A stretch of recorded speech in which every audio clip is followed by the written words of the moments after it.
नमस्कार, मैं प्रीति team learn and cure की ओर से आप सभी का स्वागत करती हूँ।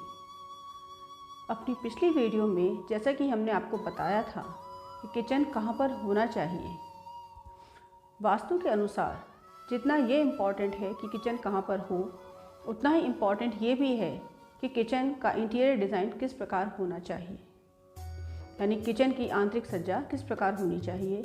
आज हम आपको इस वीडियो के थ्रू वही बताने जा रहे हैं। देखिए, किचन में मुख्य रूप से अग्नि का कार्य होता है, यानी वहाँ पर हम खाना बनाते हैं। तो सबसे अधिक ध्यान देने योग्य बात यह है कि जो गैस का चूल्हा है वो कहाँ पर रखा होना चाहिए। किचन का प्लेटफॉर्म आप एल शेप में बनाइए, उत्तर दिशा से शुरू करके आग्नेय दिशा तक, आग्नेय मीन्स साउथ ईस्ट डायरेक्शन तक, और गैस का जो चूल्हा है उसको साउथ ईस्ट डायरेक्शन के ईस्ट वाले पोर्शन में रखना चाहिए।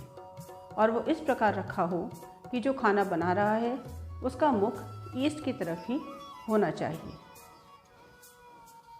लेकिन अगर किसी कारणवश आपको उस दिशा में पॉसिबल नहीं है या आपको समझ नहीं आ रहा है कि वो दिशा कहाँ पर पड़ेगी, तो आप गैस चूल्हे को ईस्ट डायरेक्शन में रख सकते हैं।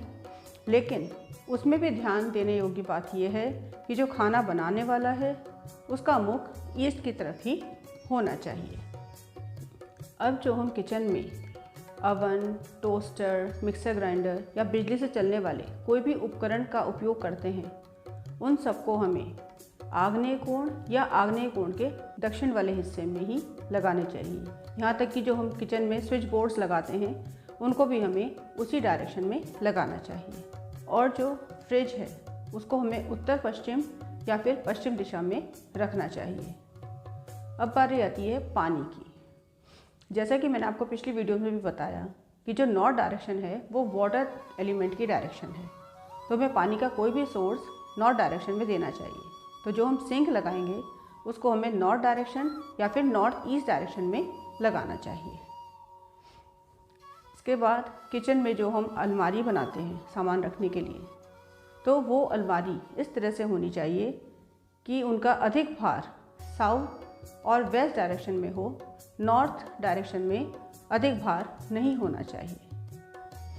आशा है कि kitchen interior design according to Vastu कैसा होना चाहिए ये आपको समझ आ गया होगा। अगर आपको समझ आ गया है तो हमारी वीडियो को लाइक कीजिए, चैनल को सब्सक्राइब कीजिए और बेल आइकन को दबाना मत भूलिएगा, ताकि हम जब भी नई कोई वीडियो लेकर आएँ तो आपको उसकी नोटिफिकेशन मिलती रहे। Thank you.